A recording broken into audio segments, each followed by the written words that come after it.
Allah itu sangat ridho. Ada orang makan satu asupan, kemudian dia muji Allah. Loh, orang tidak punya alpat itu tidak mati, tidak punya tanah ribuan hektar itu tidak mati. Tapi kalau nggak makan sesuap nasi, mati. Penting mana? Penting makan. Tapi gara-gara kamu tamak, untuk syukur nunggu punya alpat, untuk syukur nunggu punya tanah banyak. Anda ini bodoh. Mau syukur saja syaratnya kok banyak. Wa min ayatihi manamukum billaili wan nahar. Masa iya tidur yang ngorok semua turunnya secara jelas kok jadi wamin ayatihi. Tanyakan ahli medis, sistem tubuh kita kalau nggak tidur itu kayak apa rusaknya? Dan toat pas-pasan ini satu-satunya solusi ya turu. Bengi ngempet kepen delok dangdut, delok dugem. Barang turu jebule esuk wis bar, alhamdulillah. Cara melek iman kamu seberapa? Tarikan-tarikan maksiat posisi kamu terjaga bisa kalah kan? Tapi kalau tidur sukses kan tarkul maksinya. Nah, karena tidur itu sukses menghilangkan maksiat disebut wa min ayatihi manamukum billaili wan nahar. Sampai Imam Ghazali ngendikan di makalah itu, sehingga nanti ibadahnya umat ini di akhir zaman an-naumu, ibadah terbaiknya itu tidur. Nah, sehingga ya itu tadi sudut pandang. Makanya saya sering cerita dulu kalau Said Abdul Al-Haddad itu tanya, "Cung kowe ngaji sopo?" Ngaji si A. Kiaimu tahu nangis? Ndak. Ojo ngaji. Kiaimu ati atos, kiai kok ora iso nangis. Tapi kalau Abdul Hasan Asadili kebalikan, "Cung kowe ngaji sopo?" Ngaji si A. Kiaimu tahu guyu nak ngaji? Mboten nate. Ora usah ngaji wong ora iso syukur. Jadi nah itu yang akhirnya menjadi keseimbangan khaufau wa tama. Ada khauf, ada apa? Roja. Sehingga karena sudut pandang itu nggak bisa dihilangkan, sawalangnya nggak bisa dihilangkan. Ini yang sering diceritakan Ki Said, kakaknya ini. Dulu Muhammad bin Hasan Asy-Syaibani, Imam Syafi'i itu lama sekali beliau jadi ulama top yang suka fikir. Dianggap fikir itu aman, ngeringankan hisab. Nggak jenengan fikir yang dihisab malaikat apanya kan? Kan nggak bisa ngisab jenengan, apa saja tidak punya. Punyanya problem. Nah, setelah ngaji sama Imam Malik, Imam Syafi'i tanya, yang ilmunya setingkat jenengan siapa? Kata Imam Malik, sebetulnya Abu Hanifah, tapi orangnya sudah meninggal, tapi ada muridnya, namanya Muhammad bin Hasan Asy-Syaibani. Kamu ke sana, dari Madinah ke Irak, dulu tempatnya di Baghdad. Setelah di Irak, Muhammad bin Hasan Asy-Syaibani itu kalau ngitung uang tuh di meja, emasnya tuh banyak, uangnya banyak, dia hitung di meja, malah kaget. Saya ini gedeng kiai, kedunyan, ini ketemu kiai, kedunyan. Ya karena Muhammad bin Hasan Asy-Syaibani itu wali, kamu tanya, kamu heran ya ada kiai kaya? Iya. Ya sudah, kekayaan ini kasihkan orang fasik, biar dipakai demenan, dipakai mabuk, dipakai ini. Terus, ya jangan, kalau kena orang fasik bahaya, jenengan saja. Semenjak itu Imam Syafi'i mulai rodok seneng duit. Jadi ada ceritanya, kok diangen-angen, nah terus keterusan umatnya kayak gini-gini itu. Jadi ini cerita nopo istihad apa? Cerita nopo istihad. Sama pangkat juga sama. Gue seneng nak wong soleh-soleh tidak ikut ngurus negara ini. Mau dikemanakan negara ini. Tapi ada yang berpikir, gue seneng nak wong soleh terkontaminasi. Ya sudah monggo. Sing wis ra payu jabat nggih berpikir zuhud. Sing payu ya berpikir politik. Yang penting semuanya itu berdasar ilmu. Yang penting itu semuanya berdasar apa? Ilmu. Karena ilmu ini basis yang paling diridani Allah Subhanahu wa taala. Masyhur itu di Ihya sering diceritakan Imam Ghazali, ana alim uhibbu kulla alim. Kata Allah, saya ini alim dan sangat mencintai orang alim. Karena orang alim ini yang tahu perspektif. Orang yang ngiranya, saya ulang lagi, yang ngiranya itu enggak ilmiah. Di depan orang alim itu sangat-sangat apa? Ilmiah. Yaitu tadi misalnya ada ayat wa min ayatihi manamukum billaili wan nahar. Masa iya tidur yang ngorok semua turunnya secara jelas kok jadi wamin ayati. Tanyakan ahli medis, sistem tubuh kita kalau nggak tidur itu kayak apa rusaknya? Dan toat pas-pasan ini satu-satunya solusi ya turu. Bengi ngempet kepen delok dangdut, delok dugem. Barang turu jebule esuk wis bar, alhamdulillah. Cara melek iman kamu seberapa? Tarikan-tarikan maksiat posisi kamu terjaga bisa kalah kan? Tapi kalau tidur sukses kan tarkul maksinya. Nah, karena tidur itu sukses menghilangkan maksiat disebut wa min ayatihi manamukum billaili wan nahar. Sampai Imam Ghazali ngendikan di makalah itu, sehingga nanti ibadahnya umat ini di akhir zaman an-naumu, ibadah terbaiknya itu tidur. Jadi mulane maksud kula ngeten lho. Sampeyan anut jalur wong alim dia turu ya ibadah, tengok-tengok ya ibadah, jagongan nggih ibadah, gojol-gojolkan ambek kanca nggih napa? Ibadah. Karena ini semuanya kul bi fadlillah bi rahmati fa bidzalika napa? Falyafrahu. Tapi kalau kamu tidak punya basis ilmu, adanya suudzon. Kiai kok jagongan guyon sewengi kiai opo? Kiai kok turu sewengi ku kiai. Karena basisnya ada ilmu. Padahal jelas ketika Rasulullah bikin urutan kebaikan, pertama Nabi ngendikan kamu menolong orang. Jika tidak bisa, terakhir Nabi ngendikan takufu syarraka anin nas fa innaha shadaqatun minka ala nafsik. Tadi beliau juga cerita di nasihat Imam Mun, idza lam tuhsin fala tusi. Kalau tidak bisa berbuat baik, setidaknya kamu tidak berbuat jelek sama orang lain. Dan potongan ini paling gampang apa? Tidur kan? Wis sampean nak turu wis ra zina, ra maling, ra ngrasani wong wis ora tusik. Nah, dengan konstruksi usul fikih seperti itu kamu tahu kualitas ayat wa min ayatihi manamukum billaili wan nahar. Ya sama, ternyata makan itu yang menjaga nyawa, ternyata makan itu yang menjadikan syukur. Kalau kamu nggak percaya puasa, sama nak poso gedang goreng itu mewah, gedang goreng itu mewah, air satu teguk itu mewah. Makanya kalau lama dulu ada santri kepengen mangan enak, ya saya ingin mangan enak gini-gini, caranya gimana? Itu rumusnya ada sate, ada mie ayam. Idamuhu alju. Kalau kamu ingin enak, lauknya itu lapar. Ya kita kalau puasa itu semuanya kan enak. Nah itu lagi-lagi basisnya itu ilmu. Nah sekarang banyak orang yang sudah tidak peduli dengan ilmu, kayak ijazah dilakoni kan. Jadi kayak wiridan la ilaha illallah itu sebetulnya harus dibarengi dengan ilmu. Ini yang terakhir supaya nggak lama-lama. La ilaha illallah itu basisnya ilmu. Surga yang begitu mewah itu dibikin juga bagi yang melafadzkan la ilaha illallah. Neraka yang begitu ekstrim, sampai kalau benda dijatuhkan dari atas ke neraka itu sampai bawah nunggu 70 tahun. Bisa kamu bayangkan kalau kamu di dalam naiknya susah itu. Ini dijatuhkan ke neraka itu sampai bawah nunggu berapa? 70 tahun. Loh, neraka sebegitu ekstrim itu dibikin untuk yang menolak la ilaha illallah. Berarti kalimat ini kalimat spesial. Kalimat yang neraka dibikin ya atas nama itu yang menolak, surga dibikin juga atas nama itu yang menerima. Itu satu saktinya la ilaha illallah.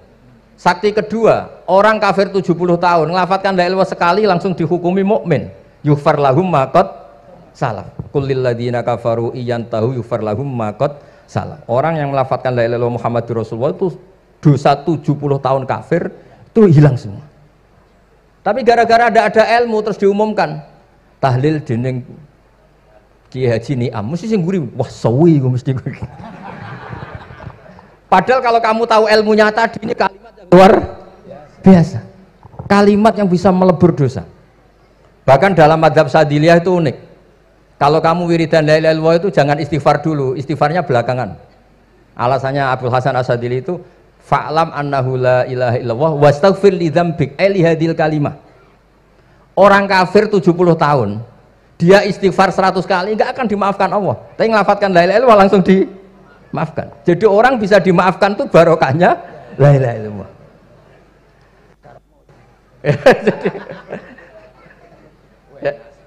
ya kan? Jadi orang kafir 70 tahun wirid istighfar 100 kali atau 1000 kali dimaafkan enggak? Enggak kan? Tapi kalau membaca la ilaha illallah dimaafkan. Jadi istighfar tuh ngefek positif itu kalau dibarengi la ilaha illallah. Makanya wastaghfir li dzambika bihadil kalimah cara Abdul Hasan. Kamu boleh istighfar berdasar hadhil kalimah, berdasar la ilaha illallah. Tapi terus kemudian ya thariqah itu banyak, itu urusan rasa. Justru karena la ilaha illallah kalimat thayyibah harus disucikan dulu. Caranya istighfar dulu. Nah itu urusan monggo lah. Tapi apapun itu basisnya harus napa? Ilmu. Basisnya harus ilmu. Jangan malah sentimen. Wong di kuburan wiridan la ilaha dihukumi kafir. Nah, itu kan aneh. Wong kalimat ini yang kafir saja menjadi muslim, sekarang yang muslim menjadi kafir. Faham kok seaneh itu gitu kan. Ya karena basisnya ada ilmu tadi. Coba kalau basisnya ilmu, itu kan aneh betul. Hadil kalimah kalimatun soro bihal kafiru musliman. Fakaifa sorol muslimu bidzalika kafiron. Ini kalimat yang kafir saja menjadi muslim. Masa dengan kalimat yang sama yang muslim menjadi aneh gak? Aneh. Jadi kalau suwon pokoknya basis ilmu harus sekuat-kuat. Caranya gini nagih kiai kon sregep mulang ojo politik terus ngoten. Tapi politik itu bagian dari ilmu, wis ra iso diterangno. Terus katanya niku ahlul ilmi dihormati, tapi nyatanya dipeksa. Terus memang banyak paradok ya. Paradok dalam ilmu usul fikih. Ilmu usul fikih itu ilmu yang menjadikan orang itu bisa berpikir. Gitu. Kalau tak cerita tentang pertama tentang Ki Akil sing al-ma'ruf bi ahli nahwi. Nahwu riyen di era dulu itu dadekno tiyang dadi wali. Sampai disebut hatta nahat qulubuhum li nahwihi famin azimi sya'nihi lam tahwihi. Terus orang-orang baik niku ketika wusul teng pangeran nyebut Allah la ilaha illallah mboten saged. Sagete namung nyebut dhamir sa'an niku hu. Akhirnya kathah toreko sing ha hu niku gara-gara ahli nahwu niku. Nah disebut fa'uribat makna dhamiris sya'ni. Jadi ngelafatkan la ilaha illallah ndak bisa tapi hu bisa. Mergi ke Jawa niku tukang ngakali, terus hukum niku diakali. Sakjane teke hadis niku mangkana akhiru kalamihi la ilaha illallah dakhalal jannah. Tapi ada kekhawatiran pas la ilaha mati. Lah la ilaha mati rak radi kaya ateis. Ora ono pangeran maujud mati. Sampeyan kan gak iso janjian mbek Israil. Kan mboten saged weanan, mboten saged kong kali kong. Nah, daripada la ilaha niku resiko karena takut mati pas la ilaha dereng illallah. Terus Kiai Jawa mulai nalkin ngangge Allah. Tapi Allah sarasan itu tidak mewakili la ilaha illallah. Akhirnya diambil dhamir sa'an fa'lam annahu la ilaha illallah. Niku asal usulnya. Cuma kebetulan thariqah kita tidak jalur itu, tidak jalur yang lewat dhamir napa? Sa'an. Tapi sementing tadi dawuh Kiai Mustafa, sementing kita tahu secara ilmu. Terus nomor kali cerita uzlah wow. Kalau memang benar-benar uzlah. Terus kalau ini diundang acara-acara publik kemarin Habib Jindan gitu, hanya di halaqah ilmiah. Kemarin terakhir beliau ngerayu ini dari marrotan wahidah. Ini saya pegang. Dan itu dicatat di Loh Mahfud. Dan ciri utama kiai itu tidak membatalkan perjanjian. Jenengan dawuh marrotan wahidah pas niku. Ben gelem. Terus ngeten kula cerita sithik tentang ilmu yang sering kula utarakan. Di antara kitab yang dipakai guru-guru kita sing dilanggengi Mbah Mun Maus niku kitab Ihya. Kula dari sekian cerita Ihya yang paling kula kenang niku bahwa ternyata Allah itu andaikan boleh dibahasakan niku cara berpikir itu dalam bahasa tafsir disebut tanazul. Tanazul niku wong ben kaya orang kebanyakan. Saya ulang lagi supaya orang itu kayak orang nopo kebanyakan. Ada dua ahli neraka yang dipanggil, yang satu ditakoi, "Cung ning neraka piye rasane?" "Syarru makan, mboten enak Gusti." Terus pangeran diken balik, "Ya wis kono cung mlayu balik nang neraka." Niku tiange lari kencang, sekencang-kencangnya. Semangate seneng ambek kon balik ning neraka. Ditakoki mbek pangeran, "Lho cung kon mara neraka kok seneng?" Kula nu pun kapok Gusti, kula nu nyesal ketika di dunia nak jenengan utus niku lelat-lelet. Niki kula tobat dengan bukti dikan jenengan teng neraka kula mlayu. Lha nu pangeran akhire haru wong kok semangate mlebu neraka kaya ngono. Mergo diperintah pangeran. Nggih, dados niki ijazah jenengan akan mlebu neraka jenengan sing semangat nggih. Karena zaman ning donya sering diperintah Allah mboten napa? Semangat. Lah niku kemungkinane dibarno. Kemungkinannya dipanggil. Lah tiang itu terus dipanggil oleh Allah. Ya wis kaya wong apik, tak kongkon nurut tenan semangat tenan terus diken mlebu swarga. Nah ini ijazah pertama nggih. Dinakkan mlebu neraka sing napa? Semangat. Sing kedua niku dipanggil niku plengakan lelat lelet. Kados kula diutus Gus Mus niki nelpon. Nelpon kula mboten purun akhire ning Bika jare matur Gus Subak. Turuti aku diamuk Bika jare Bapak. Dados niki melibatkan sekian pihak untuk memaksa saya datang ke mriki. Aduh, repot wong sawang kempek niku. Repot nyen repot. Mugi-mugi di sepuro ngoten. Yang kedua niku diken mlebu neraka malih ku lelat-lelet, ndelok pangeran mboten semangat. Ditakoki mek pangeran. Kenapa kamu tidak semangat? Saya itu tidak pernah ngira jenengan yang baik sudah masukkan saya ke surga, kemudian jenengan nyuruh lagi saya ke neraka. Saya tidak pernah mengira engkau itu seperti itu. Terus Allah nggih, ana indadzoni abdibi. Ya ora apa-apa, swarga wae swarga. Ini dua ijazah untuk sampean supaya bisa masuk napa? Swarga. Terus kita tidak pernah tahu napa Gustofa ngundang kula nyenengno wong akeh ganjaran, napa meksa wong alim dosa, mboten ngerti kula carane. Karena dalam ilmu usul fikih, kembali ke usul fikih, kula nu gadah khazanah kathah tentang debate pangeran kalian nabine. Kathah, mboten satu dua contoh di beberapa kitab tafsir. Suatu saat kula sering cerita niki, suatu saat Khalilur Rahman Ibrahim itu kedatangan Israel. Kamu mau apa? Mau matikan jenengan? Kata Nabi Ibrahim, harro'aital khalil yumitu khalilah. Mosok aku kekasih pangeran dipateni, mosok orang yang dicintai membunuh yang dicintai. Orang yang mencintai seseorang kemudian membunuh yang dicintai. Tidak ada itu. Akhirnya Israel matur teng pangeran. Cara politiknya ngeten, wau sing cara lagi seneng ngendikan politik. Wani kiai lengser dari beliau. Ono. Nak kula niku ahli tauhid wis pancen kodok kodare ngoten mawon mboten berpikir ruwet-ruwet.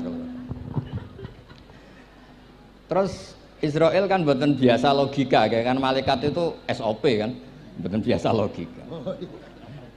Akhirnya matur tu pangeran, kata Ibrahim, masa kekasih bunuh yang dikasih, masa yang mencintai bunuh yang dicintai.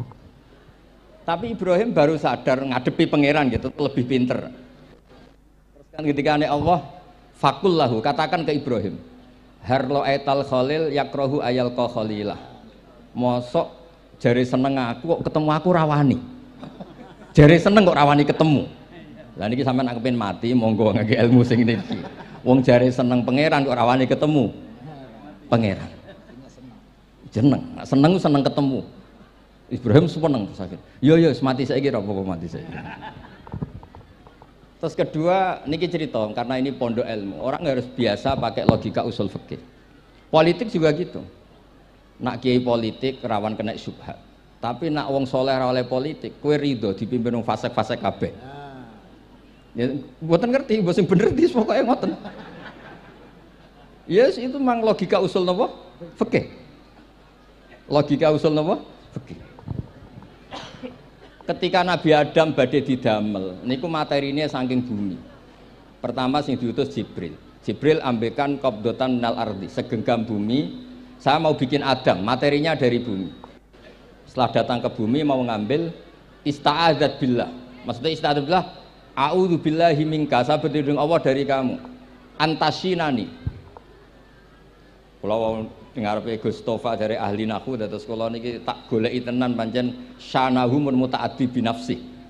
Mungkin nek dibuli ku antusinani kok panjang nanti cerita.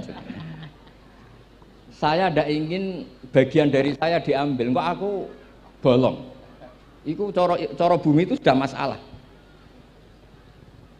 Terus akhirnya Jibril kembali, ya Allah, dia berlindung kepada engkau maka saya lindungi. Allah membenarkan Jibril, Mikail juga sama. Tapi ketika Israel, ini Israel itu masalah memang. Ketika disuruh ngambil bumi, buminya ista'adat billah, tetap diambil. A'udzu billahi minka antasinani. Saya berlindung Allah supaya kamu tidak melukai saya, menciderai saya dengan mengambil bagian dari saya. Kata Israel, wa a'udzu billah alla unaffidhu amroh. Saya juga a'udzu billah diperintah Allah kok tidak kasil. Kudu kasil. Lah saya tidak tahu yang benar istiadatnya Jibril apa istiadatnya Israel. Terus memang sudut pandang. Makanya dulu ketika banyak pondok putri itu kiai-kiai kuno dulu itu menentang.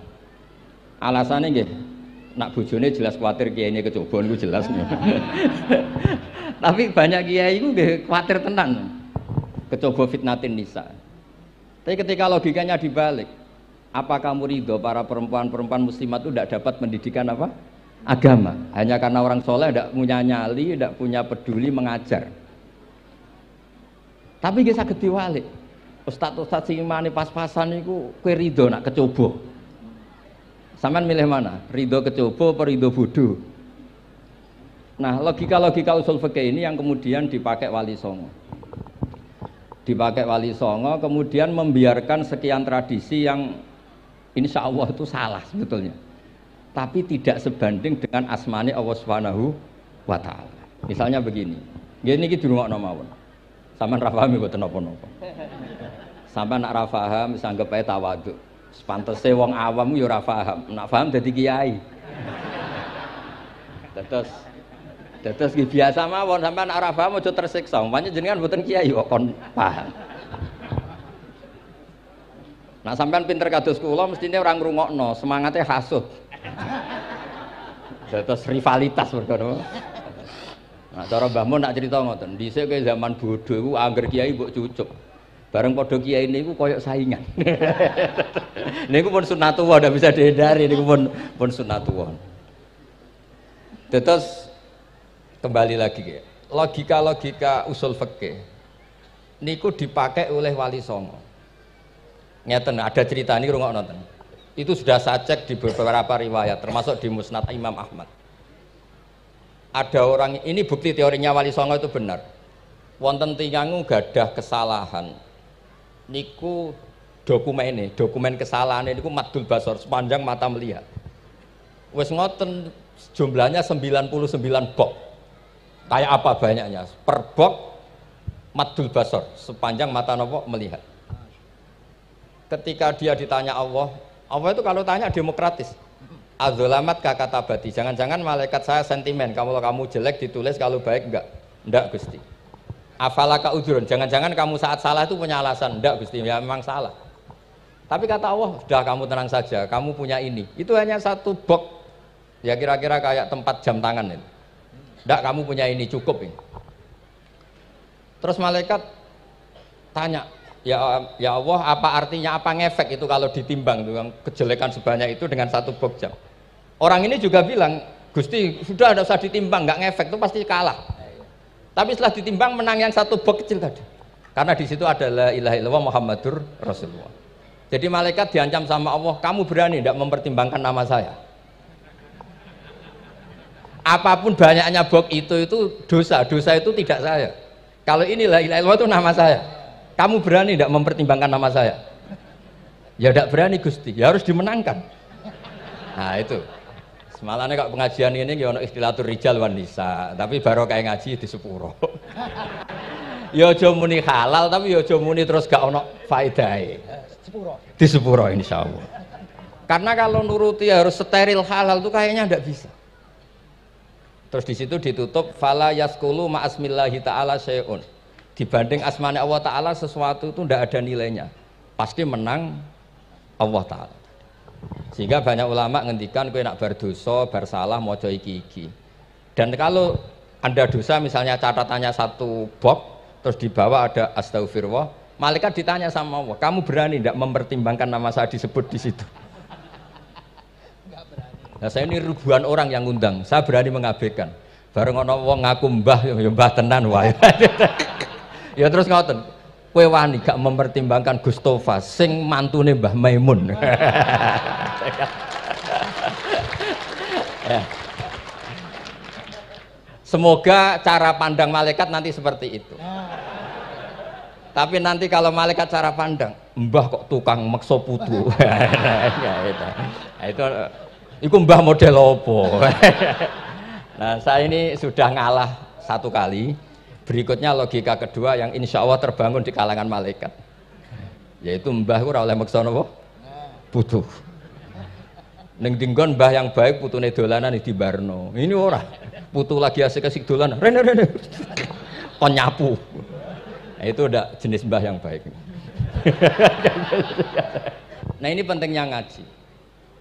Kalau nate ditanya sama seorang dosen, Gus, masa iya Quran yang katanya mutu semutu-mutunya, kemudian ada ayat kulu washrobu, mosok urusan mangan, nggak usah disuruh orang juga makan. Terus kualitasnya kulu washrobu itu di mana? Terus kalau jawab, terus sorokan yang penting wopo, rapat utawa seminar. Nggak ada rapat, nggak ada seminar itu kamu nggak mati, tapi kalau nggak makan itu mati. Penting mana? Ya penting makan. Lah iya, jadi orang itu lupa kalau sesuatu yang seserius itu karena menjaga nyawa, yaitu makan. Terus karena makan tuh hal yang murah dianggap biasa, itu bahaya. Sehingga sebetulnya yang kita bisa jadi wali lewat hal-hal keseharian tidak bisa jadi wali karena tadi. Saya punya hadis, ini mudah sekali untuk Anda jadi wali. Bahkan di atas wali lah. Inna woha ta'ala layar do anil abdi. Pakai inna masih pakai lam taukid. Inna woha layar do anil abdi ayyakulal aklata fayahmadahu alaiha aw yasroba syarba fayahmadahu alaiha.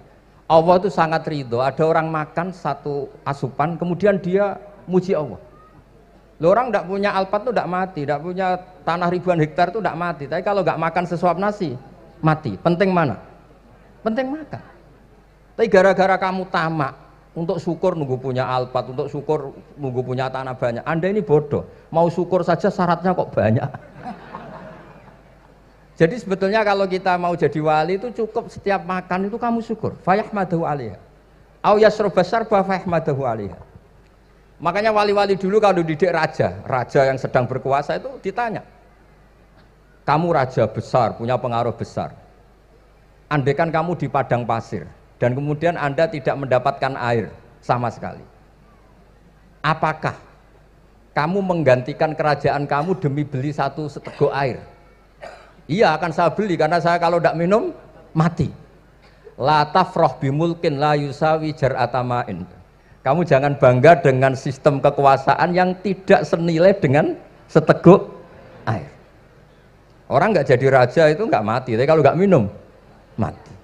Terus akhirnya dosen itu tahu, wah berarti kulu wasrobu itu luar biasa Gus, ya, sangat luar biasa. Makan dan minum itu luar biasa. Makanya terus adat kiai mertamu mangan. Kalau tadi baru datang kon mangan, di sini ya ada mangan. Ya saya anggap aja itu proses jadi wali, ngoten mawon. Jadi segampang itu jadi wali. Nah kemudian gara-gara torekoh, terus jadi wali ku repot kon maca 10.000 wiridan, kon opo? Kesuwen nih cara-cara kesuwen. Karena ini partai gak torekoh tadi. Dulu abahnya Mbah Maimun Mbah Zubair itu kalau disuruh wiridan lama-lama itu nggak mau. Sementing diridani pangeran, maca kok akeh-akeh. Nah, itu partainya partai ahlul ilmi. Ya partainya partai ahlul apa? Nah kemudian karena saya ini nekuni tafsir ya, itu saya kepengen ya menggerakkan supaya ilmu Quran itu menarik. Caranya apa? Cari sisi ekstrimnya. Kalau bolak-balik, kenapa sih orang nggak janggal? Nggak janggal itu udah iskal. Quran itu kan kalamu Allah. Salah lagi Quran itu kalamu Allah. Masa iya Allah yang Tuhan kemudian ngendikan iya kana budu wa iya kanas tai. Kepadamu aku menyembah. Masa Allah ngendikan gitu pada kekasihnya Nabi Muhammad. Padahal Allah itu al-ma'bud bukan abid. Allah yang disembah bukan yang menyembah. Semua ahli tafsir, saya bukan bilang sebagian, semua ahli tafsir pasti ngendikan begini. Wa yuqaddaru qabla qaulihi ta'ala iyyaka na'budu qulu. Sebelum iyyaka na'budu itu ada kata yang disimpan yaitu qulu. Jadi iyyaka na'budu itu betul ngendikannya Allah, cuma sudah dikasihkan Jibril kepada umatnya Rasulullah. Jadi Jibril bilang gini ke Rasulullah Muhammad, Muhammad qul iyyaka na'budu. Kemudian Nabi juga bilang ke umatnya qulu iyyaka na'budu. Jadi ini kalam Allah yang sudah milik kita. Nah berhubung milik kita, kita sah mengatakan iya karena kalau tidak janggal, masa iya Allah berdoa ihdinas siratal mustaqim, tunjukkan kami jalan yang benar. Lalu kalau ihdinas siratal mustaqim kalam Allah berarti kan Allah yang berdoa. Nah, sehingga semua tafsir bilang sama, wa yuqaddaru qabla qauli ihdinas siratal mustaqim qulu. Nah, terus ada mufassir lain bilang jangan mulai iya karena butuh ya semuanya, mulai bismillah Qulu bismillahirrahmanirrahim. Masa iya Allah sendiri yang bilang bismillahirrahmanirrahim? Nah, dengan tafsir seperti ini terus kita akhirnya lagi-lagi kembali ke usul fikih, kembali ke balaghah, kembali ke nahwu. Kalau enggak, ya Anda akan menafsiri Quran pakai logika Anda sendiri. Sampai ada mungkirus sunnah. Pokoknya sementing kembali ke Quran. Orang roh Quran itu kayak apa? Saya kemarin ngaji di Sedan di daerah saya bilang, Sayyidina Umar itu Islam sebelum minta hidayat. Khalid bin Walid ya Islam sebelumnya ya tidak minta hidayat. Lah itu kan janggal. Padahal katanya Quran itu hudal lil muttaqin, petunjuk bagi mereka yang takwa. Padahal tidak ada sabkut takwa untuk Umar. Umar tidak pernah takwa, tapi nyatanya Islam. Bahkan dia masuk ke rumahnya Zaid bin Arqam itu mau bunuh Nabi, mau nyari Nabi, bukan mau Islam. Tapi ketika dengar iparnya membaca Toha ma anzalna alikal Qur'ana litasqa, kemudian dia masuk Islam. Lalu gimana tentang hudal lil muttaqin, petunjuk bagi mereka yang takwa? Banyak ulama yang mengatakan lil muttaqin itu balaghahnya lil iktifa, lil muttaqina wa ghairihim. Jadi Quran itu petunjuk bagi yang takwa dan yang tidak takwa. Dan itu di bahasa Arab sah. Di bahasa Arab sah. Misalnya gini ya, kalau sampean punya ponakan dolan, cong-cong nang mangan. Ya maksudnya ya mangan mbek ngombe, mangan tok seretan mati kan. Itu kan satu paket. Sarobila taqikumul harra wal barda. Pakaian yang melindungi dari panas. Di situ enggak disebut wal barda, tapi artinya juga wal barda. Karena kalau tidak diartikan lil iktifa, nanti Quran itu memberi petunjuk bagi yang sudah muttaqin. Corong doang nguyai segoro, wong wis takwa kok. Nah ini kita butuh ahli tafsir yang al-usuli. Karena itu yang menjadikan Quran punya kualitas lagi. Seolah lagi punya kualitas lagi. Kalau ndak, Quran tuh kayak biasa-biasa saja, kayak tadi kulu wasrobu kayak dan seterusnya dan seterusnya. Jadi kalau suwun barokahnya hormat sama orang alim kados Ki Akil, Ki Siras dan tenaga keluarga mriki. Orang menghidupkan logika ilmu lagi. Jadi kalau seneng lah nak dilem Gusmus ahli ilmu mboten krana niat fakir mboten. Biar sampean ngerti lah kalau ngadepi ahlul ilmi itu pun mboten level. Ahlul ilmi itu kalau punya logika itu tidak bisa dibantah. Saya beri contoh sekian contoh yang nyata yang diajarkan Rasulullah SAW. Nabi itu pernah mau dipermalukan orang karena Nabi ngendikan la adwa wala tiarata, tidak ada penyakit menular. Terus ada orang iseng kok onta yang kena kudisen itu dijejerkan yang waras ikut kena kudisen. Terus orang ini tanya, ya Rasulullah ini tadi sehat, tapi kena onta yang kudisen ikut kudisen. Nabi tanya lagi, faman a'dal awal, yang kudisen pertama ketularan siapa? Wah itu dari Allah ya, maksud saya seperti itu. Lantas kalau suwun lah ngaji usul fikih yang serius, karena itu menjadikan kita bermartabat.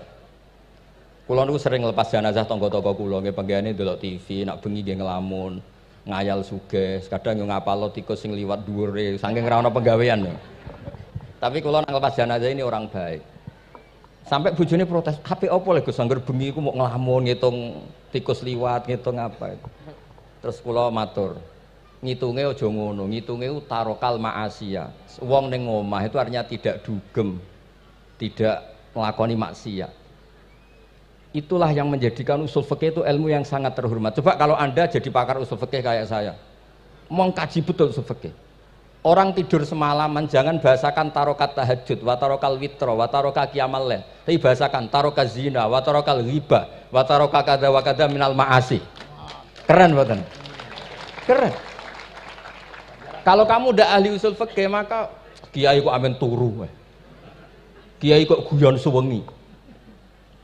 Lu kiai guyon suwengi itu melawan. Kiai itu ustaz juga manusia. Karena bengi ku ya kepen nonton. Tapi kan mboten pantes.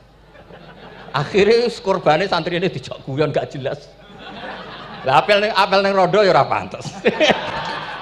Ngelawan nafsu iku berat, carane ya dilalek-lalekno guyon niku.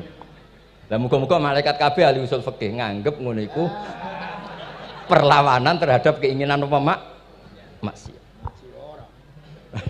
Malaikat ngaji ora. Makanya itu disebut di kitab usul fikih Tanghubul Usul itu izma min mubahin illa wa yatahaqqaqu bihi tarku haramim ma. Fa yalzamu minas sukun tarkul qatli wa minas sukut tarkul ghibah. Tidak ada sesuatu yang mubah kecuali saat Anda lakukan, saat itu juga Anda meninggalkan keharaman. Maka sebetulnya mubah ini punya nilai yang luar biasa, yaitu tarkul haram atau tarkul ma'asi. Jadi sawangane sampean nang omah kukar-kukur, mlebu metu, kukar-kukur meneh, mlebu metu, bariku turu angop, ngorok. Nah, semoga malaikat ini al-usuli sehingga ngitung itu hadza tarokal ma'asiya kullaha. Hebat, hebat. Ini orang yang tinggal napa? Maksiat. Tapi nak malaikat itu jenis rada ekstrim. Alumni kempek, suwengi ra tahajud ora witir, ku alumni opo? Mulane kalau niku ngaji usul fikih terus supaya diperdengarkan ke malaikat. Supaya teorinya pakai usul napa? Fikih. Jadi kalau melihat kita melakukan mubah niku dihitung tarkul napa? Ma'as. Jadi ada terus orang-orang kafir itu cara berpikir aja alal alihata ilaha wahida inna hadalah syai'un ujab. Muhammad ya tentu mereka masih jangkar. Muhammad problem kita ini banyak. Kalau Tuhannya satu tidak cukup. Ada problem kredit macet, ada problem macam-macam kan, utang piutang macam-macam. Kalau Tuhannya satu tidak cukup. Kita butuh Tuhan banyak karena problem kita banyak. Lalu Nabi mengajarkan mereka apa logika yang dibangun. Kalau kamu jadi buruh, kemudian majikan kamu banyak, semuanya merintahkan kamu bingung enggak? Ya bingung. Tuhan kamu itu majikan kamu, kalau banyak-banyak perintah semua kamu yang bingung. Ya sudah mat Tuhannya satu saja. Itu disebut dorobawa masalah rojulan fihi syuraka umutasakisuna warojulan salamal lirrojul. Nah sekarang itu kita ini mulai kehilangan fatonahnya Rasulullah SAW. Nabi dulu itu kalau nerangkan ilmu itu logikanya gampang sekali. Logika yang dibangun tuh gampang sekali. Ada orang cerita, ya Rasulullah saya ini ada sekian anak saya, yang paling saya cintai satu. Apa saya boleh melebihkan yang paling saya sayangi dalam pemberian? Nabi jawabannya itu tidak langsung jangan enggak. Apakah kamu berharap bahwa mereka semuanya baik ke kamu? Iya semuanya saya ingin baik ke saya. Ya kalau gitu jangan. Kan tidak fair kita mengunggulkan yang satu, melebihkan yang satu, sementara kita berharap semuanya baik. Itu tidak fair kata Nabi. Jadi dulu Nabi itu, terus ini yang cerita fikih. Dulu Ahlul Madinah itu mangga, itu masih pentil sudah dijual. Pentil dijual harganya 2 juta. Masa iya pentil harganya 2 juta? Karena dengan asumsi sudah jadi mangga. Tapi ketika Nabi datang di Medina dan penduduk Medina itu abkhosna sikailan, orang paling buruk dalam pertimbangan dalam jual beli. Nabi cara ngendikan itu unik. Aro'aitum lau anna waha yamna'us samra fabima yastakhillu ahadukum mala akhi. Kalau pentil ini ternyata kena angin terus kemudian tidak jadi buah, lalu kamu nerima uang 2 juta itu atas nama apa? Atas nama beli pelem, nyatanya belum jadi mangga. Mosok kalau pentil seharga 2 juta. Semenjak itu terus Ahlul Madinah sadar kalau jual buah itu nunggu ba'da buduwi solahiyah, setelah samroh ini berbentuk. Tapi Nabi tetap ngendikannya pakai logika. Nah, sekarang banyak kiai yang sidik-sidik neraka-neraka. Sebenarnya Nabi itu ngajari logika. Ada pemuda dia itu hipersek, mau masuk Islam tapi tetap boleh bebas. Saya ini ingin Islam tapi jangan larang seks bebas. Wah itu sahabat semuanya melarang ketemu Nabi karena ini ngawur betul, masa pamit Islam kok. Tapi setelah gaduh, Nabi tanya, kenapa gaduh? Ada pemuda mau masuk Islam tapi yasta'izinu fi zina, dia minta izin supaya tetap boleh zina. Kata Nabi, suruh ke saya ke sini. Setelah datang di depan Rasulullah, logika yang dibangun Nabi itu luar biasa. Atuhibbuhu li bintik. Kamu suka punya anak putri kemudian jadi demenannya orang laki-laki hidung belang. Ya enggak, saya bunuh orang itu. Andaikan itu ke ibu kamu, saya bunuh orang itu. Atuhibbuhu li bintik, atuhibbuhu li ummik, atuhibbuhu li ukhtik, atuhibbuhu li kholatik. Kamu suka punya anak putri yang jadi demenannya orang? Ya tidak suka ya Rasulullah. Kamu suka kalau punya ibu didemeni orang banyak? Ya tidak suka Nabi. Sampai otaknya itu yastakbihu zina. Sehingga otaknya itu, wah zina itu buruk betul. Akhirnya ya Rasulullah sudah, saya mau se-Islam tanpa zina-zina.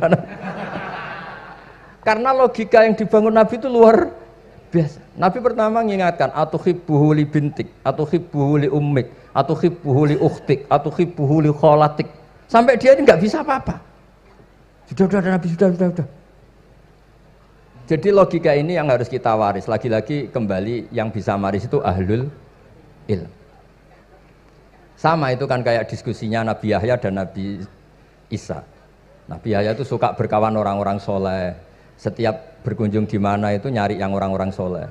Ditanya kenapa kamu berkawan orang soleh? Ya berkawan orang soleh itu asik. Tapi kalau Nabi Isa enggak. Kalau ada desa-desa yang masih hitam, masih merah itu dikunjungi, kemudian dibina. Ditanya sama Nabi Yahya, lima anda tanzilu ala syirarin nas, kok kamu kumpul orang-orang yang kayak gitu? Jawabnya beliau, innama ana tabibun udawil mardo. Di mana-mana Nabi itu ya dokter, di mana-mana dokter nyembuhkan yang sakit. Jadi dulu logika kebalikan itu dibangun, sehingga dulu ulama khilaf itu ikhtilaful a'immah apa? Rahmah. Masyhur itu.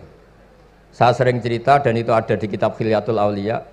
Nabi Yahya itu lebih ceria. Nabi Isa itu agak sering cemburut. Atau kebalikannya, pokoknya yang satu tuh mali aro ka'abisan. Ka'annaka taqnatu mir rahmatillah. Kamu kok sering cemburut, seakan-akan rahmat Allah itu terbatas. Wong kok ra iso syukur. Yang satu gojlok, mali aro ka dhahikan ka'annaka ta'manu mim makrillah. Kowe kok guya-guyu, kok is bebas kon neraka wae gitu. Ya ngoten mawon. Assalamualaikum warahmatullahi wabarakatuh.